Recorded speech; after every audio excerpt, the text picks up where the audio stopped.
కొద్ది రోజుల జీవితంలో ప్రభు కొరకు జీవితాలని ప్రభువుని కాపాడుతాడు.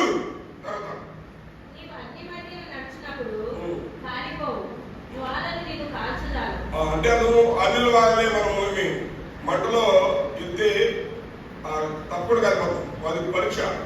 అలాగా ఇలాంటి బిల్డింగ్ మీద పడి దెబ్బతాలను చాలా మంది శక్తిలో పనిచేస్తుంది, నేను చూశాను. అంటే అతను నువ్వు పొరపాటున అగ్నిలో పడితే కూడా దేవుడు కాపాడుతాడు. శత్రుకు విషయం కబిలకు కాపాడు దేవుడే నిన్ను కాపాడు. వాడు దూకలా, వాడు వేయబడ్డారు కనుక వాడు ఎందుకు కూడా కాలిపోరా. నన్ను ఎవరన్నా అగ్గిలో అయితే దేవుడే కాపాడతాడు. నేను కావాలంటే నువ్వేమి బాధపడతాయి అక్కడ దేవుడి దగ్గర. దైవత్వం గొప్పది, మనం చాలా జాగ్రత్తగా ఉండాలి. మన ఆరాధన ఆడదంటే అది పరసంబంధమైనది. ఈ భూమి మీద దేనికి సమానం కాదు. మన విమోచన దేంతో సమానం కాదు. మన కాపాడే విధము అసలు దేంతో సమానం కావు. మన పొరపాటు అగ్గిలో పడితే దేవుడే కాపాడతాడు.